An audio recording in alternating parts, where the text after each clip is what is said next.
Juiz da Lava Jato manda PF investigar escuta ilegal encontrada na cela de Youssef. Eduardo Apipio considerou que a sindicância aberta pela Corregedoria da Polícia Federal apontou graves delitos no caso.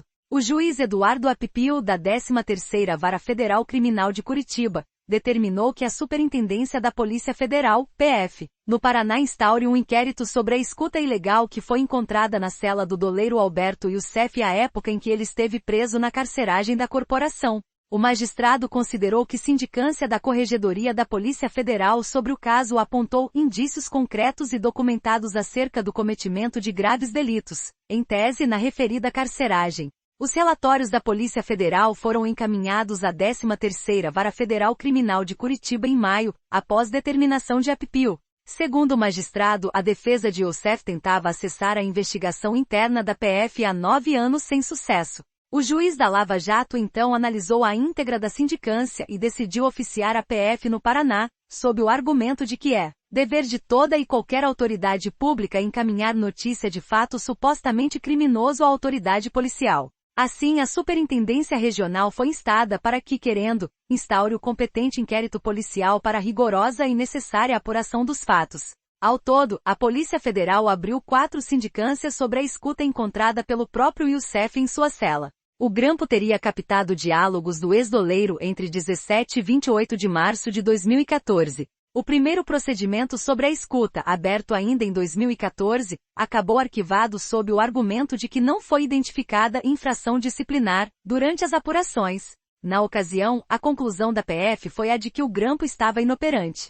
Já no bojo de uma segunda investigação, a Corregedoria da PF entendeu que houve sim captação de áudio, comprovada por arquivos encontrados no computador usado pelo agente Dalma e Fernando Verlan. Entenda o caso. Um laudo produzido pela Corregedoria da Polícia Federal confirmou que a Operação Lava Jato grampeou ilegalmente o doleiro Alberto Youssef e outros presos da Força-Tarefa em uma cela da carceragem em Curitiba em 2014. A CNN revelou com exclusividade detalhes dessa investigação.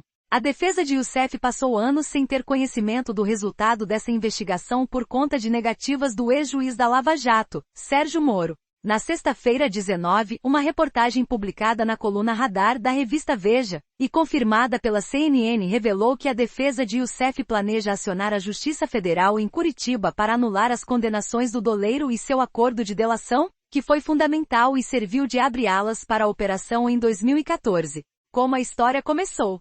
Preso em março de 2014 pela Lava Jato, o doleiro Alberto Youssef fez, em setembro daquele ano, um acordo de delação premiada, no qual confessou que lavava recursos de partidos, em um depoimento que levou a uma série de prisões e foi o primeiro grande marco da operação. No primeiro mês de sua prisão, em sua cela na Superintendência da Polícia Federal em Curitiba, Youssef encontrou uma escuta ambiental na carceragem e relatou a seu advogado. A defesa de Youssef foi à Justiça denunciar a ação ilegal, e a PF abriu sindicância. Em uma primeira averiguação, a polícia afirmou que aquele grampo estava esquecido na cela, inativo, e que havia sido colocado lá com autorização judicial quando o traficante conhecido como Fernandinho Beiramar ficou preso na mesma cela. No entanto, um integrante da PF delatou que houve, de fato, grampo ilegal contra presos da Lava Jato, levando a Corregedoria da PF a entrar no caso. Foi nessa segunda investigação que, com respaldo de perícia, foi confirmado que o grampo ainda funcionava e ouviu ilegalmente tanto Youssef quanto outros presos da operação naquela cela. Dentre os presos pela Operação Lava Jato que foram captados pela escuta que estava na cela de Youssef estão Carlos Alberto Pereira da Costa, Carlos Alexandre de Souza Rocha, Nelma Kodama e André Catão.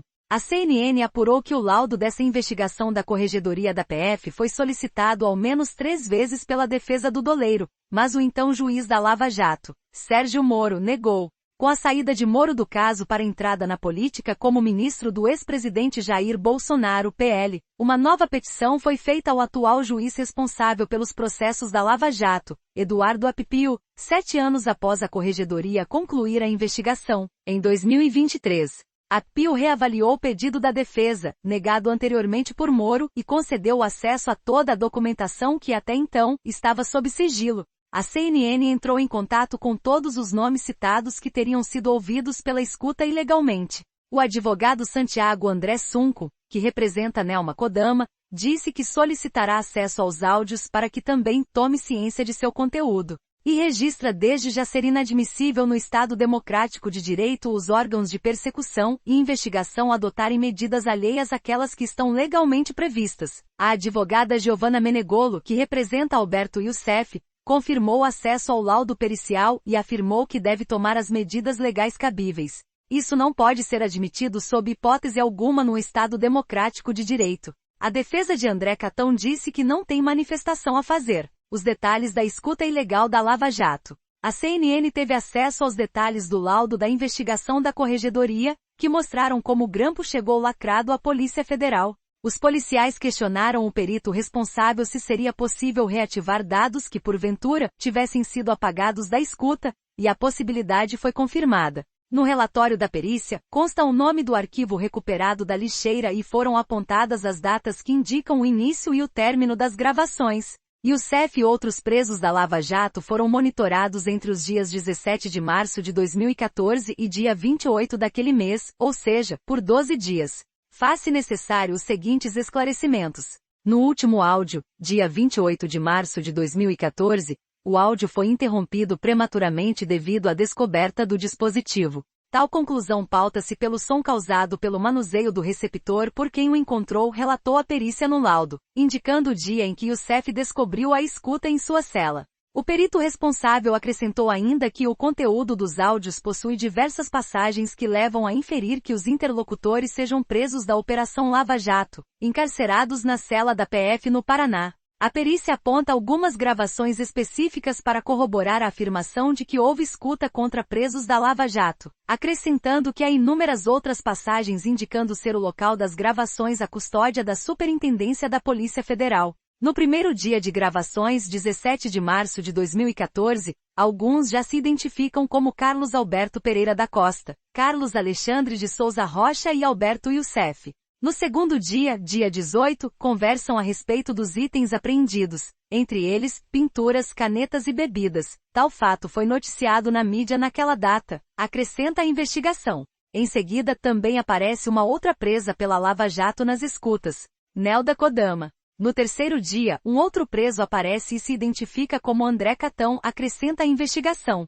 O laudo da perícia foi produzido por um agente da PF em 4 de novembro de 2015, mas a apuração avançou posteriormente. O documento da investigação conta com uma tabela que mostra à Corregedoria quais são os áudios captados pela escuta ilegal, uma descrição dos áudios que foram apagados e recuperados, além da identificação dos presos. Com informações do Estadão Conteúdo.